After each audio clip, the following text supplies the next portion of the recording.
Broken Generation, we're back. This time we're in a mad different environment. Slightly, innit? It's not even like, our usual different environment, so there's a different change of scenery. Now you're in a complete new place. Best pub in Gloucester. Say no more. Jeez! Yo, landlord. Jeez! Where are we, landlord? Jeez! Tell us where we are. So the Three Oaks, Robbinswoods, Gloucester. You hear that? Three Oaks right now. It was only right. Spoke about it on the last podcast. Said we're going to try and catch up with... What would you say?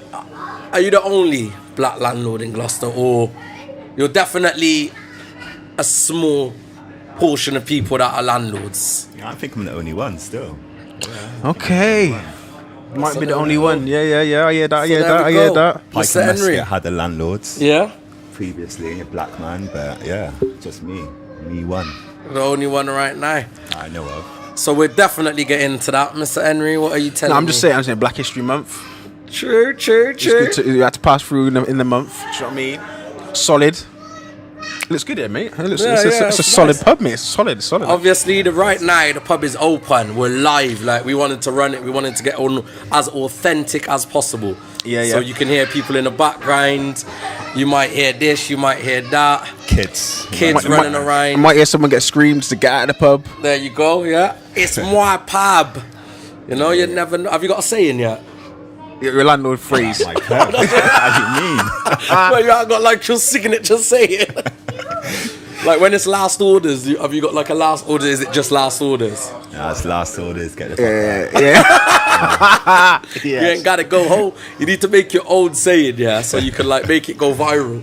Do you ring the bell? Do you ring the bell? Nah. You don't? You got a bell? Yeah, you got a bell. Okay. You usually use the mic, innit? Okay, yeah. To like fuck off. Over the mic, innit? That's fair enough, though. That's good. That's fair enough. Nothing wrong with that. So, without further ado, let's just get straight into it. I'll do the cuts after. We might as well just let this one roll. That's calm. So, Adrian, talk about this thing, yeah? So, how long you been here for? Around about 6 months now still. So, like April time. Yeah, April, what, 22? Yeah. So, before we even get into that, what brought you here? Yeah, it's a fact. Bro, Like, before we even, like, what brought you? Because we were saying before, like, I don't have any ambition or even any... Yeah, facts. There was nothing in my future that said, let's open a pub. Yeah, when they asked me in secondary school, oh, what do you want to be when you're older? There was, like, that never... Being a pub landlord never came to mind, so... Yeah, talk to me, man. How did this all come about? You know what it is, yeah? I'm always out for money, innit? Okay, money orientation. I get that. Expanding, taking care of my family and that. My missus, so my fiance, Yeah. this was a local pub.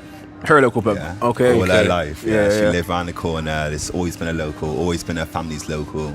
And she's always told me that she's going to have this pub one day. Oh, snap. I didn't think nothing of Oh, it, mad. But Yeah, obviously, I'm a black man. Yeah. I don't really want to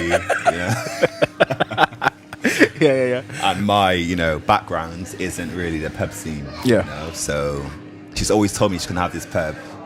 And then it came up one day. Yeah. We've already got our businesses anyway, so we got the time and space to do things and whatever. Pub come up. She was like, I want it. I was like, yeah, do whatever you want. Didn't believe anything, but I had an interview and we got it. So how do you even find out a pub's available? Yeah, facts. Well, it's Break not it like down, an Indeed thing, is it? Like, you don't go on Indeed and it says... Yeah, no. Yeah. Obviously, her mum lives literally next around the corner, isn't it? Yeah. It's like literally those buildings around there. Yeah. Oh, okay. So there was this for sale sign. Okay. And actually, I've got a cleaning business, innit? Yeah. So we was doing cleaning in this pub for the previous Landlord. and Yeah. lady. So she was talking to Kirsty because Kirsty used to work here as well. Okay, yeah. So my fiance used to work here, and she asked her if she wants to take over the pub. Yeah. Because they would move back to Manchester. So that's Okay. synergy. So let me break it down further, because like I used to come here. I've been here like years and years ago. So this was before refurbishment, and then Skitter Alley, yeah. yeah, exactly that. And it was locked off for a little while. So I'm guessing. So before you guys took over, because this was boarded up, isn't it? Yeah. So it was boarded up for a few, I don't know, months or whatever. Yeah. And then you guys got involved. Okay. Yeah. So the previous landlord and landlady, they took over the pub when Heineken took over the pub. So it's a brewery, isn't it? Yeah. So Heineken spent what, 500k on refurbing the pub. Yeah. So then, they took over from that. So how much of Heineken do you know? So in terms of like, so what? So tell me, what does it mean to be a brewery? What does that actually mean? So for Heineken to be taking over this place, what does that actually mean? So they take over everything, innit? So they take over the rent of the land. Okay. They take over all the drinks. So they provide us with all the drinks, all the foods. We can't change nothing, basically. Yeah. So they provide us with everything. Yeah. So you can't change in terms of atmosphere, what it looks like in here, in terms of like painting. You can't paint something. In terms of that, like maintenance, I'm guessing you can do. Yeah. Go through them. Yeah. Then it's fine. Yeah. Yeah, because they've got a specific look on the actual pub. Yeah. So whatever we do to change this building has to go through them. Okay. Cool. Makes sense. Solid pub, man. Decor wise. The thing is, people can't see it. All they can see is us. Yeah. I know. I'm just saying, this is one of the reasons why we're saying this early. Like, come and visit. So definitely. If you're a fan or a viewer of the pub, of us, then come and visit. Innit? This is definitely something that needs to be checked out. Menu's good. Menu's solid. Drinks good. Both have food. Yeah. I've eaten there. Brought my kids there to eat food once. Yeah. You haven't wrote a review though. I have. Yeah, facts. I definitely. Loving that. But yeah, it's a solid pub. It's like a proper. Yeah. Do you know what it is? Family pub. Do you know what it is? We need more of. I forget how old we are. Yeah. So I'm always like, when people do these things, it shouldn't shock me. Because we're really at that age where we should be like, all be having our own businesses, or all be doing something in management or supervisory or things of that nature. So I'm always like, so whenever I think about it, I'm like, that's sick move, bro, sick. So obviously you got the introduction, you went in.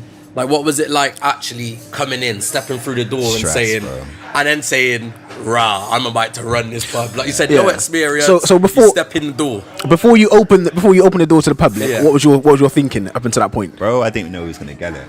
Okay. There was about 20 people. Oh, there was more applicants. Yeah. Okay. Like 20 people applied for it. Yeah. So shout out to those 20 or those other 19. Yeah. Shout out them. They didn't get it. Yeah, but you know.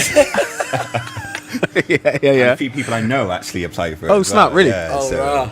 But they come into the pub now, innit? Yeah. Oh, that's love. That's love. Yeah, that's love. Man. But yeah, I didn't even know I was gonna get it, bro. Yeah. So how long was that process? Long. Like so weeks, we're talking, months? We knew we had the pub in like December time. Okay. We opened up in April. Okay. Yeah. But the process for the interviews and that was a good 3 months. Was that multiple interviews? Yeah, man. So we went to, where'd you go? Cardiff. We had a few interviews here. Yeah, there's bare interviews. Yeah. What, Heineken didn't fly you out? Where's Heineken? Is Heineken in it Germany? I'm not Germany, I'm Amsterdam. That's what I meant. Yeah, damn. They're all over, man. They're billion okay. billion company, you know. They own shares in like Carlin, Foster's. Yeah. Bomers, yeah. Oh, they got shares in everything. So billionaire company, man. But like I said, didn't know I was gonna get it. We knew from December, but they weren't allowed to say anything, innit? Okay. So for a good 3 months or so, we were just. So when did you move in? April. Okay. So did you open shortly after you moved in? It was a good month before. Oh, okay. So you had time to settle in. The place was a joke, bro. Yeah. Like, really messy. There was no disrespect to the previous owners. Yeah. But it was mad. So was it left when they left? That was exactly it. Yeah, man. And then you opened the door, and that was the first time someone came in. That's it. And there was no handover. Okay. There was a handover, between the management team and Heineken, but the guy was sick, so no one came in before us. Yeah, so that's when a bit we mad. came in, there was frozen foods in the fridges and freezers. Yeah. Everything just gone off. Literally. So it took a whole month to clear the whole place and make it. Clear it, clean it, make it right. Yeah. So talk me through more of that process. So what is it that they were trying to get from you? So like Heineken, so as soon as you had your interview and your chit chat, was it just a general chit chat in terms of, do you know about drinks, or who are you as a people? Where is your vision for this place? Like, what kind of conversations were they having with you? A bit of everything, man. So like, obviously you need a licensee. Yeah. So my missus is a licensee. Okay. She's got a license to actually serve alcohol and to actually. She had that prior? Run a pub. Yeah. Okay. This hasn't been her first pub, so she had a pub in Cheltenham when she was like 19 or whatever. What, managed or actually? Managed. Okay, yeah. Yeah, so it's what was the question again, bro? He was just saying track already. He was just saying what do they want from you? What was the process? Did they say, can you bring in a certain clientele, or was there things exactly that they wanted you to bring in? What they liked from us was we're young, innit? Yeah, that's all. I say we're young. Yeah. Old, man. Yeah. No, but you're young in terms of other landlords, I'm guessing. Yeah, exactly. Yeah. And because we're local, that's another good step for them.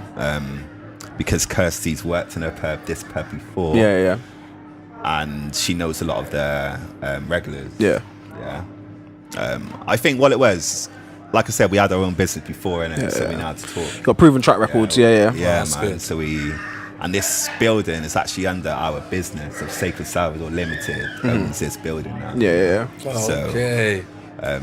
It was easier process for them. Yeah. You know? There was less training because Kirsty's done it before. Yeah. And we know the locals. So in terms of revenue, so depending on what they were thinking of, in terms of revenue, they could probably get you guys in quicker than training somebody else and get a quicker turnaround. Yeah, man. Because you're local, you've got that presentation. Yeah. They did put us out. We had in total, I think it's like 2 weeks training. Yeah. A lot of it was in Cardiff. We had to go to another pub run by Heineken to train at. They trained us up. So there was a lot of money put in to train us up still. Oh, solid. Yeah. Regardless. But so in terms of training, what does training look like? Is it training to run the pub? Run the bar? Bar, or is it training into management? Or is it both? Okay. But 2 weeks don't seem a lot, because I don't feel like I could, after 2 weeks, put my key through the door and walk in and say, right, Monday morning, we're good to go. Yeah. You know so I guess that says a lot in terms of your proven track record, or both of your proven track record, and in terms of what they saw in you. So if they didn't trust you, then they wouldn't. It's their representation online, isn't it? It's their representation. So that's sick. They lost a lot of money in it. Yeah. Previously, from the previous. Yeah, and for it not being open. How long? Do you know how long it was closed for? Between when they left the last landlord and when you came in? So they shut in December time, November, December last year.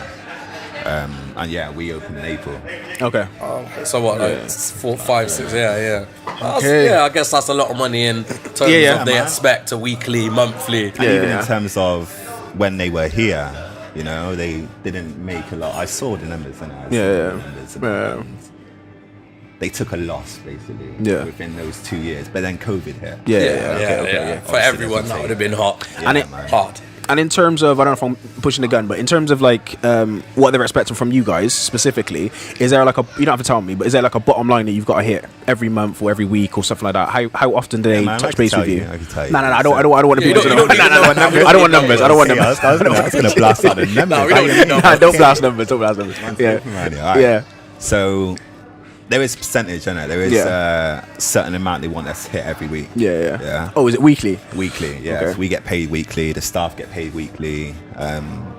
It's all done on a weekly basis. And it's Sunday to Saturday. In terms of what you get what the business gets after all of the revenue you bring in, is it done on percentages as well? Or is it after you hit that bottom line that they've got, everything else goes to the business? So we have to hit a target and we get a percentage of every week. Regardless if we hit the target or not, we still get a percentage. Percentage of the revenue, or the percentage of the revenue after they've took their profits? Let me think. Percentage to they take a profit regardless. Yeah. So after they've taken their profits, then we get a percentage of whatever we make. Yeah, solid. And so far, we've made. We're making so. Haven't made a loss this for a week. My biggest fear was paying the staff out of own pocket. Yeah, of course. So I never wanted to go into a business and have to pay out of my own pocket. And we've never done it. Yeah. Oh, amazing. That's a good look. So that says a lot of good stuff about you as you two as the landlords and as owners, and it also says it feels confidence with the staff. So they're like, okay, right, there's not like we ain't got to come here and worry. Like you guys are doing a great job. So staffing's a stress, man. I bet it is. Yeah. No, I bet. I bet it is. I bet it is. We can move on to them, innit? We'll move on to. So you're through the door. You open your first day. Like, what has it been like from then till now? Like, obviously your confidence must have rose. I remember getting the message. Remember the message in the group? A man said, "Yo, I'm opening a pub." I was like, "What?" Yeah. What's this? Obviously, we talk about our group. Adrian's part of that group. Yeah. Like a WhatsApp group. Yeah, they just put a message in the group. I'm opening a pub. I mean, like, what do you mean? What, you holding the keys? Yeah, you just open the door every morning. What, you're a barman. What? Yeah. I mean, not taking anything away from anyone that works. But so, what's it been like from walking through there till now, or first couple of weeks? Yeah. Like, what's it been like? Nah, pure stress, man. Pure stress. Pure stress. But before you talk about the stress, though, I still want you to talk about that period of time, but talk about the positives. So in terms of what have you learned, and what are the good things, and then we're going to the negative. Yeah. Not the good things are. Yeah, go on. I can actually swear my job, bro. Okay, yeah. I remember you saying on the post. Yeah. I swear my job. Obviously, I come up from a care background. Yeah. So, obviously, if you swear in care, it's not good, innit? Yeah. Grossness conduct and then. Yeah. No. I get your points. I get your point. Yeah. So, I like the flexibility of doing whatever I want. Yeah. It's that freedom, innit? Because if you're talking about language in terms of, you don't have to hold your tongue, like you've got the freedom to be who you want to be and do what you want to do. So I get that. Yeah. Within reason. Yeah. You got to use little wisdom. Yeah. No, I hear that. To be smart about it, because you're still a business owner. Yeah. That's it. But yeah, it's been mad, innit? Like when I first came in, I was bare anxious, innit? Mm-hmm. Anxiety through the roof, I can tell. Yeah, that makes sense. Like, must be, innit? It's not just about being a pub landlord, it's about being black as well. White dominated. Majority white environment. Yeah. And you got to think of it, because a pub is like a British tradition. Historically, that's not necessarily a tradition that. Go on. What are you gonna say? You don't have to hold your tongue on race on this podcast, brother. Okay. You don't have to hold your tongue, brother. We talk the things. No, we do. There's a fact. Whether it's white, black, Asian, whatever it is, we talk the things. So don't worry about holding your tongue. Okay. So is that something you? Actually, I'll ask that question in a bit. Go on, carry on. Carry on what you're saying. Yeah. So, man, being a black landlord in a white dominant area, in a white dominant pub. Yeah. That was my biggest stress, and I don't know how I was gonna react. If someone was to call me, the N-word, any of that, discrimination. I didn't know how I was gonna hold my tongue in it. That was my main anxiety around that. And obviously, I'm not a lad, innit? I'm not. I'm a lad now. Yeah. No, I get you. Calling people buddy and that. Yeah. You right, buddy? Yeah. No, I hear you. Yeah. At the time, I'm a bit, more street than. So one of the things I would come off is saying, because a pub is a British tradition, it's like it's a culture in and of itself. If you or anybody is to come from out of that culture, you need to learn the culture that you're in. Definitely. So being in the pub, you've got to. We saw it kind of like a lad kind of conversations, but those are kind of things that are important. Would you say, or is it important for you just to be yourself no matter what? What's your? I have to be myself, innit? And I've always been myself, within reason. Yeah. But I've always been, just me, innit? Yeah. I'm not gonna be fake around anyone. Yeah. It's calm. Just be myself, innit? And about the same time, just lower it down on the slang. Okay. Because I can imagine. I feel like I need to, innit? People come here because they feel comfortable, innit? Yeah, that's and it, man. Different people feel comfortable by different things. For different reasons, Like when you're in certain environments, and the reality is people do feel uncomfortable around black people. If they're not traditional, if they're not around them. If they're not, we talk, we're lied, we're a bit lighter, we have slang, we laugh lighter.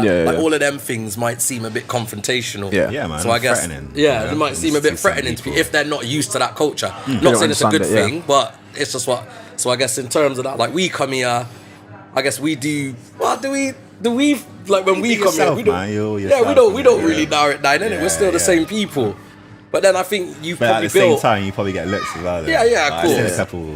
Yeah. It happens, innit? But I think one of the things that I don't know again if Heineken was ever thinking like this, or if you specifically are thinking about this, but the good thing about it, or the positive thing about it, is having you as a black landlord is having like a little bit extra that other pubs don't have. Like some pubs, you know, traditionally maybe like they lean towards like the LGBTQ community. Yeah. Some pubs may lean towards just young and youthfulness. Some rugby companies, some a specific football team. Do you know what I mean? So there's different things that you can center yourself around, or pubs can center themselves around. So if people feel like akin to this one because they've got like black people feel normal here. Do you know what I mean? Then that might be one thing. Or because that you're young, it may bring a younger crowd to the pub culture. So all of that to me just sounds positive. The reality is, for me, growing up, I didn't do pubs. My experience in pubs was terrible. Like in the environment I grew up in, around the people I grew up in, it took 2-3 pints, and then it's hey, right, black lad, hey. Like that was it. Like the race team come out straight away. Like you have a couple of pints, they all get together, and then the races start. Like it's not bad racism, it's not N-word, it's not this. It's just it's the banter side. So for me, pubs weren't a place for me. Like I didn't feel comfortable. Like I still don't really go pubs now. I come here, that's probably about it. But that's because of that environment. But I know, not to say that that's not going to happen here, because you can't control who comes through the door. Facts. But you know, you're a face of the pub. Yeah, man. So them coming here, they know they have to kind of rein it back a bit, regardless. And I feel like I'm bringing more culture here, innit? Yeah, good. Like because I'm a black landlord, like I spoke to a couple of the staff members who used to work here previously. And they've said they've never seen so many black people before. You know, like places like the Reggae Night, for example. Putting on and actually an authentic reggae night.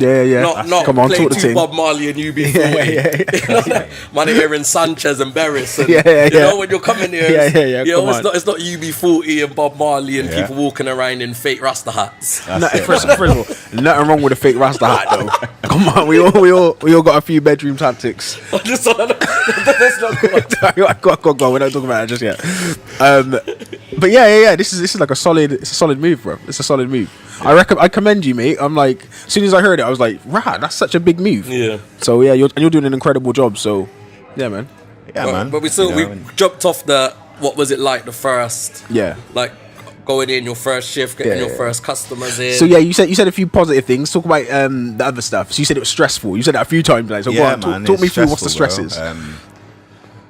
It's just the expectation of how it's gonna run. You know? Like, and I've always had in the back of my head, listen, I'm a black landlord. I have to take this approach differently. Okay. This isn't like any other business what I've run. This is completely different. I'm surrounded by people who may not even like me being a landlord. You know? But that was my main stress, I would say. Another stress is just the cleanliness, getting the place up together. So obviously we live upstairs, innit? And I wanted to make that a home.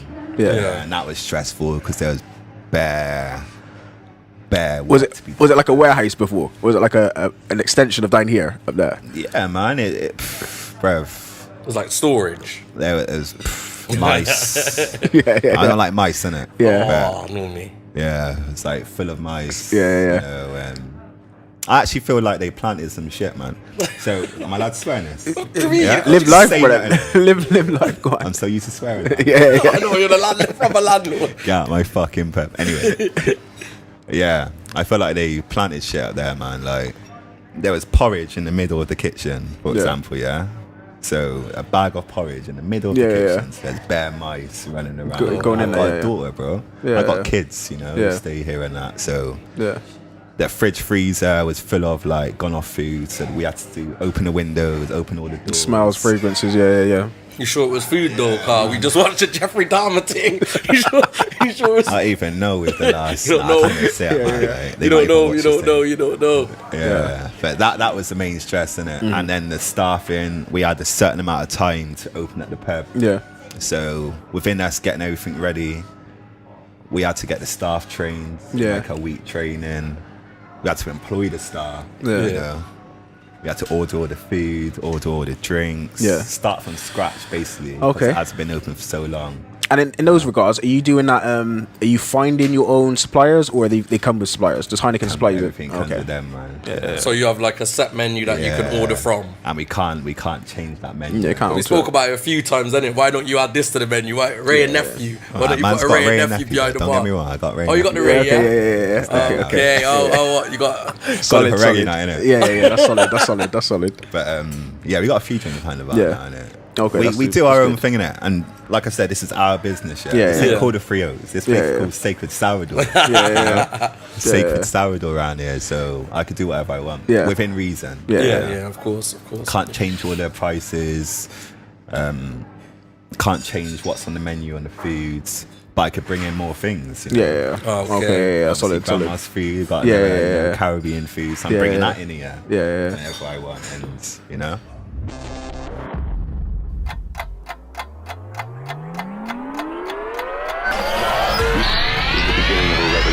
So yeah, jumping straight back in, talking about like bringing your own flavour to the pub, bringing your own style. Because I can imagine, like, you think of a British pub, you kind of think of the same things. Yeah, like, you know, it's what you, and most people probably think of, like, what's it called off EastEnders, the Vic. The Vic, yeah. You know, like, you would imagine, like, EastEnders is probably what you would think about when you think about a pub. Like, for me, that's kind of like, that's what you expect. But you were saying about you're bringing your own stuff in, you brought your own flavour. So obviously when you first came in, you looked at this project. What was like the first thing that you thought, right, this is what I want to do to put my stamp on things? Yeah. Or, I wanted more culture in there, innit? Like, as you look around, it's very like, what you say, very traditional pub, like, okay. Yeah, you don't see. So we're saying, is there going to be like a Trini flag, a Jamaican flag on? Yeah, that's what I want to do, man. Nah, for real. And my first plan was to book a reggae night, innit? Yeah. Okay. You know? Yeah. I need to. It needs to be a place where other cultures can feel comfortable coming in. Yeah. You know? No, that's what I'm finding now and getting. Indian people here, you know, I'm getting like European, you know, Caribbean, African, you know, like all different cultures coming in. Yeah, solid. Yeah, that's what I wanted. I didn't want it just to be the traditional Free Oaks, because the traditional Free Oaks didn't work in my eyes. It wasn't successful, was it? It wasn't successful. Yeah, 100%. You know, they've never done like events like Reggae Night, and even when they did do certain events, it's never been as busy as what it has been since we've opened. And I'm not even being big-headed on that. No, it's not about being from. No, but it's celebrating successful business. That's it. That's not being big-headed. So I feel like the area itself, there's quite a bit of culture. You don't realise, but there is quite a lot of culture in the Matson. Yeah. You know, we've got White City around the corner. Yeah. Coney Hill, not too far. It's the deprived areas, isn't it? That's it, man. That's where people seem to mingle, in the deprived areas. Trust me. And I all I wanted was to bring the community back together, innit? Yeah, solid. Even I'm not from this community. I used to live in this community previously, but I just wanted to bring the community. I'd listen to all the customers and what they're saying, and, you know, other businesses around the local area, and they've all said the same thing. They just want to build a community back. And I think that's what's important, because I think though you guys run the pub, like the owners in that regard, like there's other people that have invested interest in it. Like if I was a local, I live kind of far, but I come through here quite often in terms of the area wise. There's other people that are in the community and they're like, I want a pub, not to say own it, but they want a pub that they can call their own. So they want a local. And they want their local to be successful, so they can have that local continually. Does that make sense? Yeah. And I think what Britain has lost, to some extent, is areas where we can create community. So a pub is one of them. It used to be like youth clubs. Now youth clubs are not. And pubs, to be honest, over the last couple of years, maybe COVID's an example of why, but pubs have been going downhill in terms of closing and things like that. Not this one. And this one's successful. This one continues to rise. I hear what you're saying. So when you talk about, specifically when you talk about trying to make it culturally like embracive, if that's the word you use, I can't remember, or inclusive, like your events, which consistently keep coming on, like different events, seem to be successful, and it seems to be driving that same idea, like getting other people in that may not usually call this home. Yeah, go on. And bringing new people in, you know? Yeah. And that's the plan. We don't want Well, don't get me wrong, I love the regulars, yeah. Yeah. You know, they're here, they're respectful. Yeah. And they just want to have a good time. Yeah, a lot of people coming here by themselves. Yeah. Because, well, I've had conversation with people, they're lonely at home. Yeah. They haven't got no one to speak to. They come here to socialise. Yeah. Perfect. But my aim is to bring more people in. Yeah. Yeah.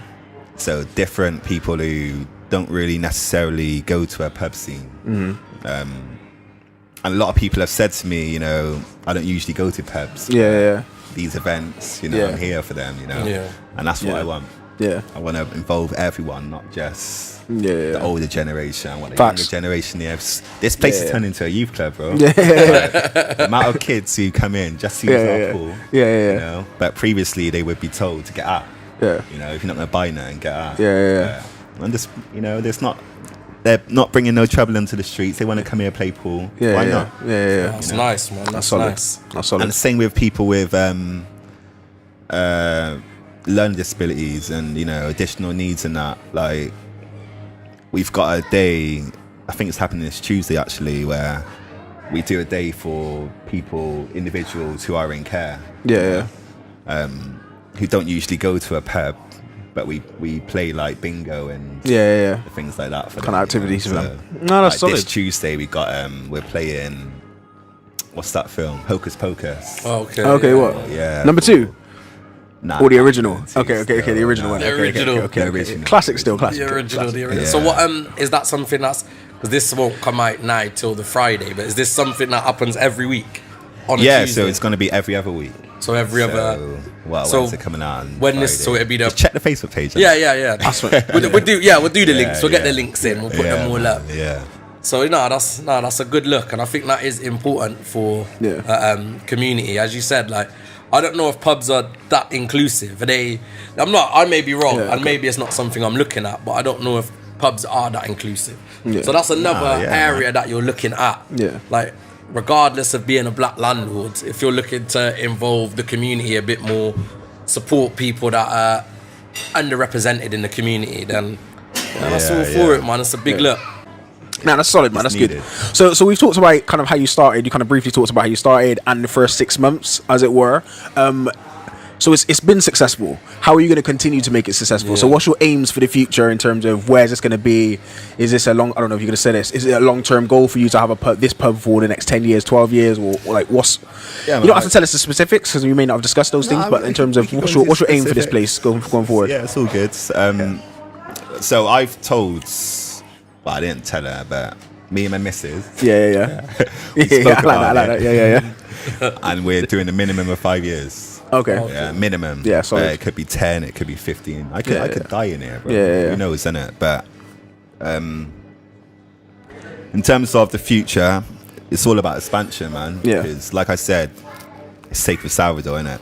So I don't see this pub as mine, yeah? Well, I do see it as mine, but it's not just a pub I'm working on, innit? It's a business venture. Yeah, man. I'm trying to build an empire. Sacred Salvador is going to be the cover of everything what I do. Kind of the umbrella of all the little... man. Food, everything, yeah. So, but in terms of the actual pub, more events, man. Yeah. Music brings people in. Yeah, facts. I love music. Facts. Music and food. I always say music, food. Music, food. Good combo. Yeah? So I'm looking to expand that. But in the future, I wouldn't mind having a club though. Nightclub. Okay. I wouldn't mind branching out into a club or taking over this place, buying it off them. Okay, yeah. So take out all the costs of Heineken, just run it myself. Yeah. And that way I could change the menu, I could change anything I want and make it more personal to me. Nah, that's solid. That's solid. That's the goal and aim. Yeah. You know, no, that's good, man. Wherever I love that. Way I could expand. I love that. Yeah. And there may be in a few years' time or in a few months' time or whatever, be something else that's brought to your attention that you may want to go down or something like that. Does that make sense? Yeah, man. You sound like a person who. Yeah. You sound like a person who's planning to create this empire and then make it bigger. And so yeah. Shout out to Shout out to the Freemasons. Any Freemasons that want to holler? Oh jeez. Okay. This guy, innit? Not me. Freemason. Okay. I'm joking. Illuminati out there, mate. I don't know. And is anyone out there? Yeah, anyone out there. Yeah. Holla. So, in terms of the pub, obviously, you said it's like a different business venture. You got other business ventures as well. Like, how do you incorporate the pub to those ventures. Yeah. Like, I know how you do it because I see it, but let the people know like what you do, how you mix your different ventures and bring them all together. Yeah. Yeah, man, I just bring it all in, innit? Bring it all into the pub. So, to be honest with you, Sacred Salvador, it all started off with as like a spiritual business, and it's on like a spiritual level, and see, distraction. So, I know. Let's go. Everywhere, bro. So have you got And that's that plans? pub environment. But you know what? We knew this was gonna happen. Yeah. It's calm. Have you got plans to like bring like, I don't know what they're called, spiritual evenings, spiritual nights? Have you got them plans to bring them here? Yeah, man. So is that something you've done already? Nah, you haven't done that and that's yet? something that was the first thing I wanted to do in it. Apart from other than the reggae night, that was the first thing I wanted to do in it. Bring a spiritual meal, like a psychic meal here, or or some sort of spiritual readings. Yeah. But to be honest with you, I'm struggling to find the right people. Because I'm a spiritualist myself. I don't want to do it personally. Readings to people I know. Yeah. Or the regulars. The locals, them. Yeah. It's too personal, isn't it? But I'm struggling to find the right people for it. Yeah. I want it to be Proper. spot on. Perfect, Yeah. And once I find the right people, then that event is going to be run. Yeah. But I'm bringing so I just recently opened up a family business, Grandma's Foods. Yeah. So it's Trini food, so Caribbean foods. So I'm bringing that to events. So I've done that on a reggae night. Yeah. It was in the kitchen, cooking up the Trini food. Good food as well, man. Good food. Yeah, see it there? Good food. I left I did it. I was meant to as well. I'm dead at the reviews then, man. Nah, the food was good still. Yeah. The food was good. Yeah. But so I'm trying to bring all my businesses into one, innit? Yeah.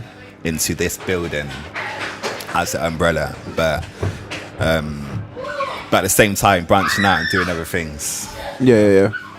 Now that's solid. So a takeaway that I've got from that is like, if you are a person who's starting your own business, you may have your eyes on one pie. Mm-hmm.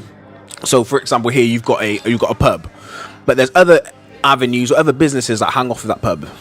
So there's another way in which you can get revenue and bring in money and finances yourself. So that's an example that you're doing, but it's also something that we can learn as just people that are listening and seeing you do your business in terms of, okay, what do I want to do and what are the things that hang off this business that I can also create businesses on top of? Absolutely. Yeah, wisdom, man. Empire building, brother. I like that. That's what I'm talking. That's good. Solid. Because the plan is, once I leave this place, I'll have stuff to fall back on, innit? Yeah. And a lot of the stuff what I fall back on is going to be from this building.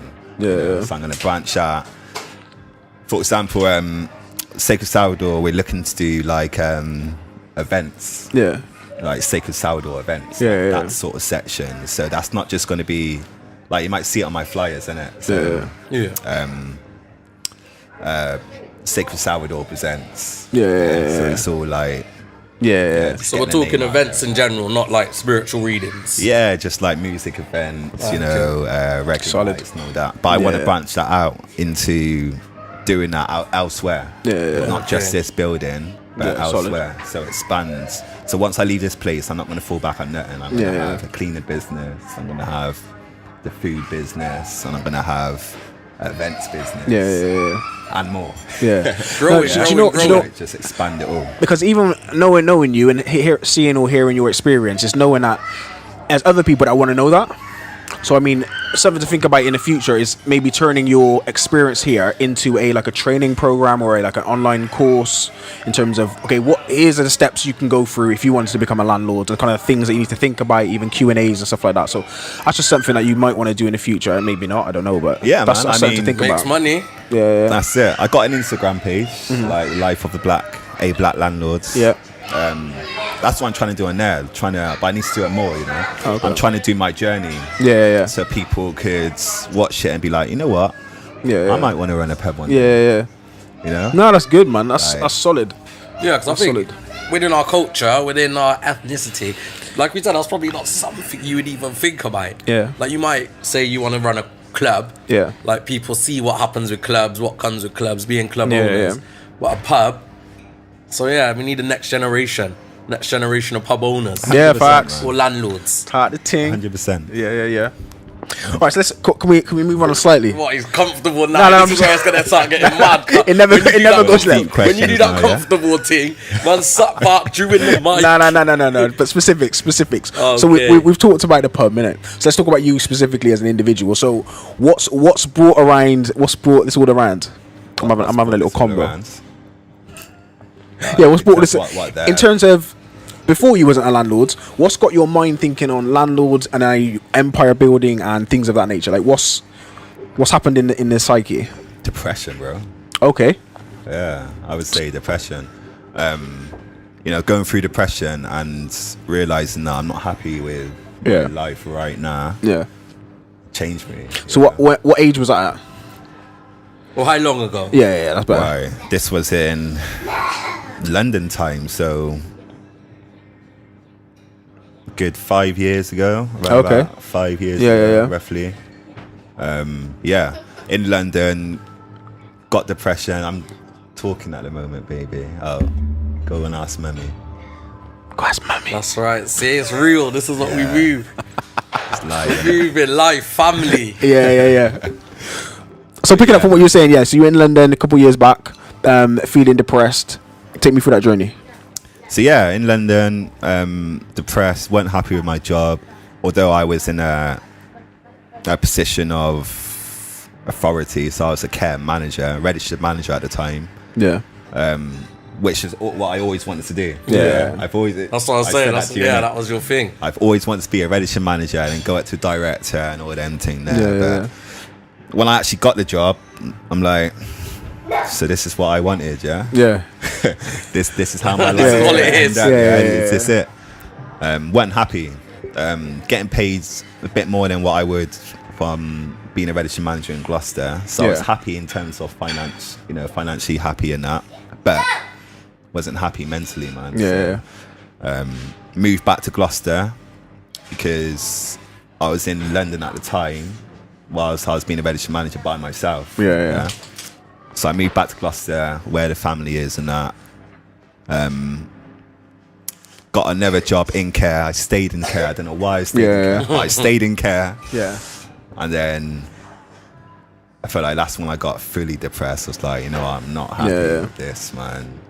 Like, I don't want to. And ultimately, the main unhappiness was working for other people. I was going to say to you what was missing. Like, because you get to manager, like you say, you get a bit more freedom, you get a bit of authority, but what was missing in those roles? Just working with other people. Yeah. Because I didn't agree with a lot of things what I was doing. Okay. I'm out here sacking people for what? Like, destroying someone's life or minor things, bro. Like, sometimes it's rightful dismissal and all that, but I wasn't happy with what I had to do and how I had to manage, even down to the clients. I feel like, let's be careful what I say here, innit? No, I hear you, go on. But yeah, I feel like there's a lot of I won't say abuse, but a lot of neglect within the care. Yeah. Okay. But I think that's quite apparent. Yeah, I think that's quite apparent in every care single in job general. I worked in, Yeah. Obviously, certain companies don't have none of that. Yeah. Facts. There's a lot of companies. No, we're not shouting at no one. It's calm though. It's calm. Whoever's running that, do their thing. Yeah, do their thing. Yeah, man, I went happy in it. So that's what made me decide to leave my job. In fact, I didn't even leave my job. I got pushed out my job, innit? Okay. But we're not going to go into that. It's all politics. It's always politics. Got pushed out my job, and I thought, you know what? I could actually go for another manager job, and I had a few phone calls. I was to an agency, and it's like, these people want to interview you. These people want to interview you. I kept fobbing everyone off. So then I decided, for the first time in my life, to go onto Universal Credit. Okay, yeah. So I went onto Universal Credit and thought, you know what? Let me just relook at my life. Yeah. Where am I going? Yeah. Assess. Yeah, man. At the time, I was actually religious, I think. Was I religious at the time? Well, near that time, I was religious. Yeah. So that pulled me away from a lot of things what I used to do previously, which is spirituality. Yeah. So I started studying crystals. Studying crystals. Yeah, man. I just start, you know what, let me just go on Universal for a bit. And start doing my own thing, innit? Now that's solid. This is so random, yeah. This is so random, but like when people hear crystals and stuff like that, they get totally switched. Well, some people get totally switched off. Yeah, some people think it's the devil's work and them things. Exactly. But just before you can justify it in your sense, I just want to justify it in my sense shortly, short. Go for it. So, comfortable in that, you know. But do you know what it is? Because. And correct me if I'm wrong, but innit, crystals hold power. That's the belief, yeah. Crystals hold power or energy, and it's slightly different, but to some extent, it's the exact same thing in which we look at technology. Like the metals in here, we look at this and it's a phone, but the metals in there, to some extent, are crystals, are materials that are in the world, and then we input onto these materials, metal, iron, these sort of crystals. Information, and we start using this around, and it don't sound crazy if I say, oh yeah, let me phone somebody on this phone. But if I was to say, oh, let me phone somebody on this metal, iron, and all of the, and I just listed different stones, that would sound weird, doesn't it? But to some extent, it's the exact same thing. Like we introduce power or energy into crystals manually, and we create things like phones, telephones, all of these sort of electrical devices. And the same, in a bare minimum, is what we're talking about. We say, oh yeah, crystals hold energy, and that's exactly what we believe. Everyone believes that. Anyway, go on, talk your team. Yeah, man. You know, there's high energy and there's low energy, innit? Yeah. And a lot of, like, for example, the phones could be quite low in energy. But started selling crystals and that. Started going back into my delivering Reiki, doing readings, and all them thing there. And from then, like, I can remember 1 month I was like, seriously, I can't be doing this for the rest of my life. Like, this is just a little side thing, payment, innit? But 1 month I actually got paid more than what I did in my care position as a manager, innit? Just by selling crystals. I was like, right, wait there. Might be something here. Work, you might be something here, work, you know. But from then, I started opening up cleaning business, so it's an eco-friendly cleaning business. So I am on track, innit? You did ask me this question. No, you did. Like, we're here to hear the journey, innit? But slightly more though, because you talked about being going through bouts of depression. So did the selling crystals, getting out of care, is that what kind of brought you out of depression, or were you still underlying depression all through that process? Underlying, I would say underlying. But I had more freedom. Because I had more time. And I had, no one telling me what to do. Which I always hated. I don't feel like, man, I don't feel like anyone should be told what to do. No, I get that. Sense, like, well, we're our own beings, innit? And we've all worked our life being told, do this, do that, do this. Even if you don't agree with it, you still have to do it. Otherwise, you get sacked. Then you have to look for another job to tell you to do this, do that, to do this. Coffee tables, man. Coffee tables everywhere. Those that know, shout out to Kanye. But yeah, man. So the freedom pushed me out of the main side of my depression, I would say. But then it was just financial depression then, because it was something else. So in terms of, just for one sentence, in terms of what do you think you would tell people who's going through a depression that would bring them out of depression or would help them in their depression? You know what the main thing is? Talk. Don't ever feel like you're alone, because I was in that phase of being in London by myself, and I'm the only person feeling these feelings. I'm the only one in the dark room. I'm the only one who wants to end this life. I know, all that.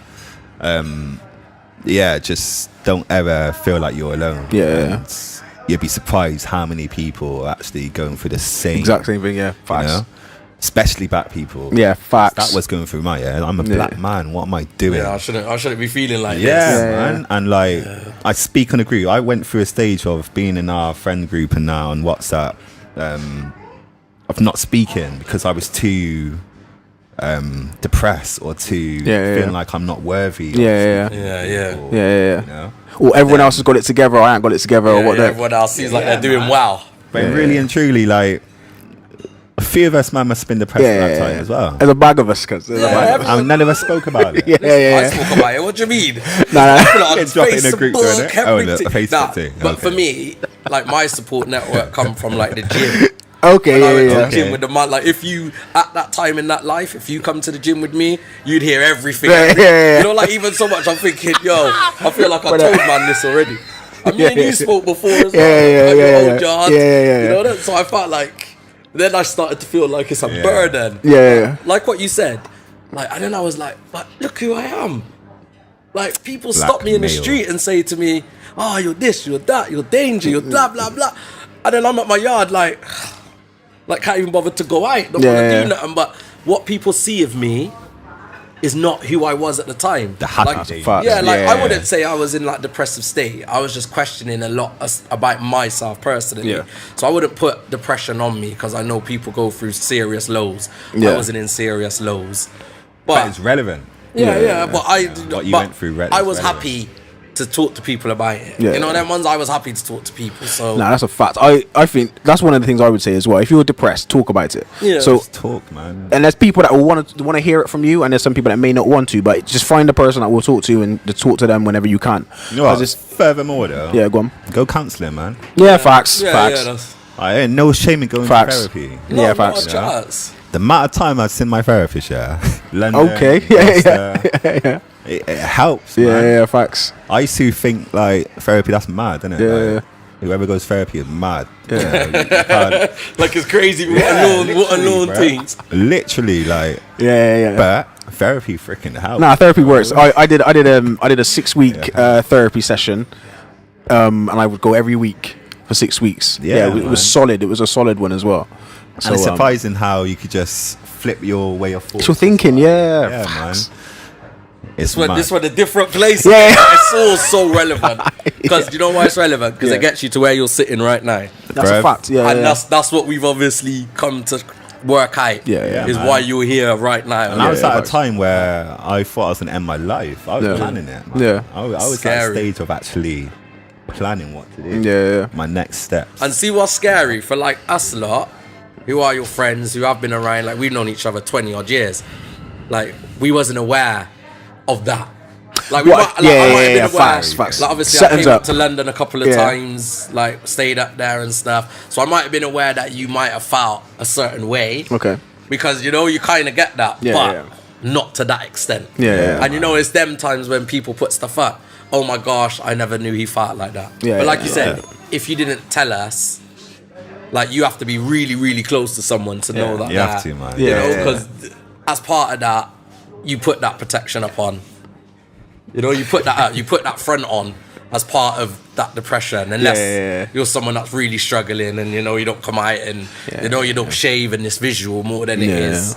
People don't know. 100%, man. And you know, I was quiet about it as well. Like I didn't tell anyone about it apart from my sister in the end. She's a psychologist, innit? So I got support with her.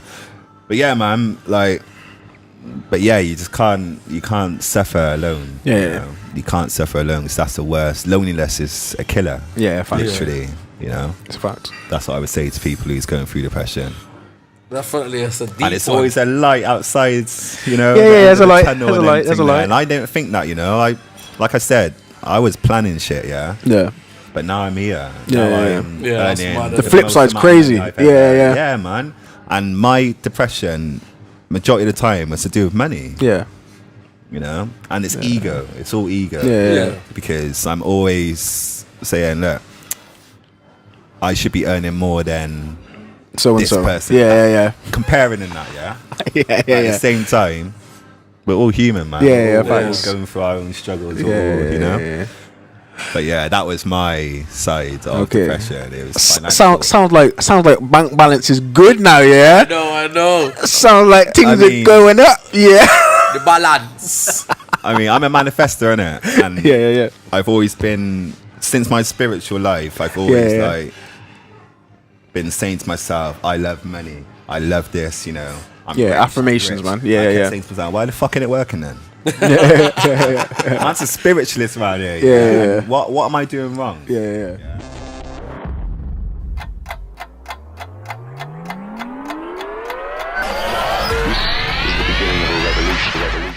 we were just talking about it just before it cut off, manifesting and, you know, money coming to you. So is that something that's driven your process? Bro, it's important, man, because I was at a stage of thinking money was evil.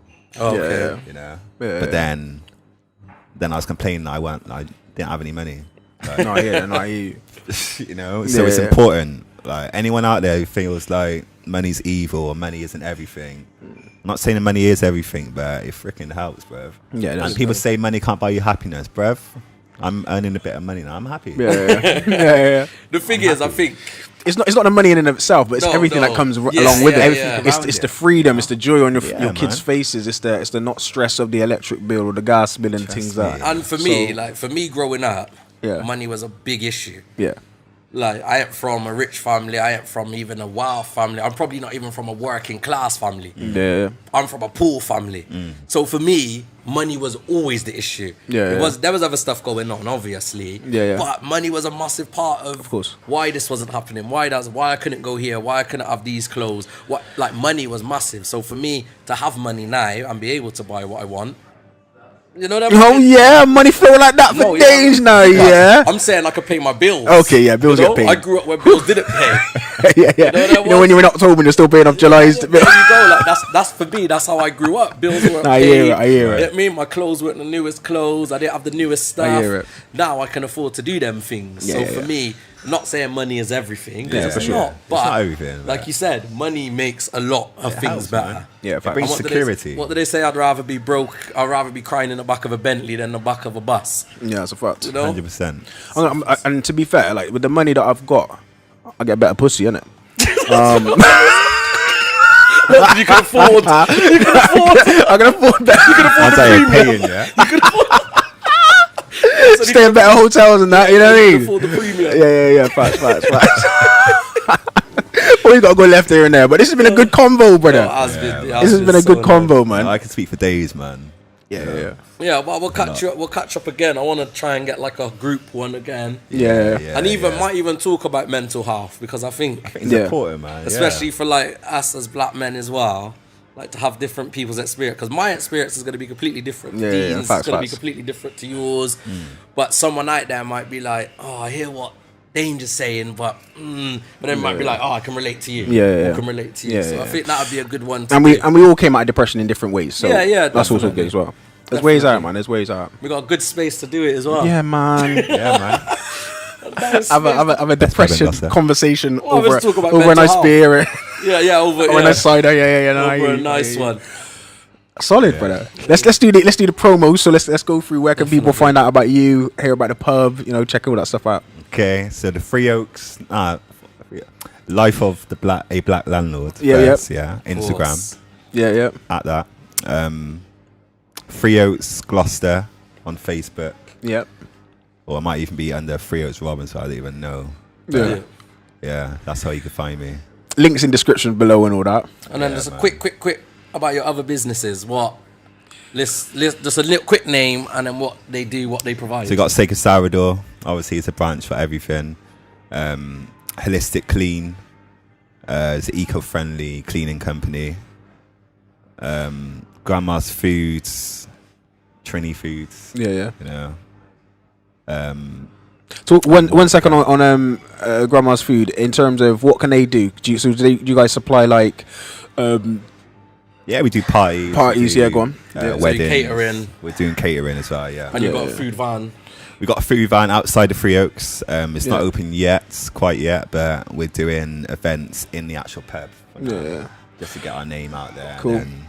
And if there was like festivals running or events running, people could contact you and you can do stuff for that. Man. Dope. Next year's the aim for that. Hitting festivals. Wickham, I'm coming for you, yeah. Okay. Shout out to them, innit? Make it happen. So there's loads of other aspects. It's good though. It's good to talk and see that you got so many avenues and so many different things that you're focusing on. And I'm always, willing to start up new things. Okay, yeah. Angel investor in that. Okay.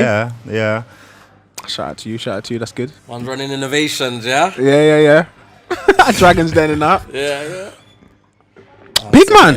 Good episode. If anyone comes down to the Three Oaks, shout out to Shout out to the Broken Generation. Just let them know where you came from, and you came through us, innit? Blah blah blah. You don't get no discount. No discounts, obviously, but it's just good to know, innit? It's good to know. It's good to know that we've got some kind of stream. Yeah, we drove some kind of sales. Yeah, it's good. It's good. Sales. Made it worthwhile. We drove some sales. Yeah.